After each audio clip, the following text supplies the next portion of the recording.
അങ്ങനെ കാത്തിരുന്ന് സൺഡേ വന്നു. പക്ഷെ പറഞ്ഞിട്ട് എന്താ കാര്യം, ഇന്ന് എൻ്റെ അൺപെയ്ഡ് ലേബർഡേ ആയിപ്പോയി. തുണി നന, റൂം ക്ലീനിങ്, ഇതൊക്കെയാണ് ഇന്നത്തെ ടാസ്ക്.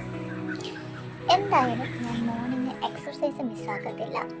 ഇതെൻ്റെ സ്ട്രെച്ചിങ് എക്സർസൈസസ് ആണ് നമ്മളിപ്പോൾ കണ്ടുകൊണ്ടിരിക്കുന്നത്. സോ അങ്ങനെ കുറച്ച് എക്സർസൈസസ് ഒക്കെ ചെയ്ത്, കുറച്ച് സ്ട്രെച്ചിങ് എക്സർസൈസസ് ഒക്കെ ചെയ്തതിന് ശേഷം ബാക്കി പരിപാടിയിലേക്ക് കടക്കാമെന്ന് വെച്ചു. സോ അങ്ങനെ എക്സർസൈസ് ഒക്കെ കഴിഞ്ഞു. ഇപ്പം നിങ്ങൾ കാണുന്ന എൻ്റെ റൂം ക്ലീൻ ചെയ്തുകൊണ്ടിരിക്കുകയാണ്.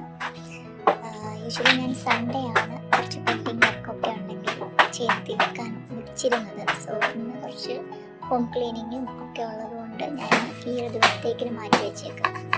ഇത് ബോഡി ക്ലീനിങ്, ഇത് ഞാൻ എല്ലാ സൺഡേസും റിസർവ് ചെയ്ത് വെച്ചിരിക്കുന്ന ഒരു ഡ്യൂട്ടിയാണ്. തുണി നന ഒരു കെട്ട പരിപാടിയാണ്. അതിൻ്റെ ഇടയ്ക്ക് അച്ഛൻ്റെ ഒരു തഗ്ഗുണ്ട് കേട്ടോ. സിഗരറ്റ് വലിക്കുന്ന തെങ്ങി അച്ഛൻ വെട്ടിപ്പൊളക്കുന്ന ദൃശ്യമാണ് നമ്മൾ കണ്ടുകൊണ്ടിരിക്കുന്നത്. നിങ്ങൾക്കറിയാമോ, ഇത്രയും പണി ചെയ്ത് കഴിയുമ്പോഴായിരുന്നു എനിക്ക് ഒരു മുട്ട കിട്ടിയത്. സോ അങ്ങനെ എൻ്റെ വർക്ക് സ്റ്റാർട്ട് ചെയ്തതാണ്. സൺഡേ വർക്ക് മീൻസ് എനിക്ക് നാളത്തേക്ക് കുറച്ച് ബ്ലോഗ് സെലക്ട് ചെയ്യുന്നുണ്ട്. സോ കുറച്ച് പെയിൻറ്റിങ് ആയിട്ട് കിടക്കുന്നുണ്ട്, അതൊന്ന് കംപ്ലീറ്റ് ചെയ്യാൻ വെച്ചു. അങ്ങനെ സമാധാനമായിട്ട് വർക്കൊക്കെ ചെയ്ത് റിലാക്സ് ആവാൻ വെച്ചു. So by.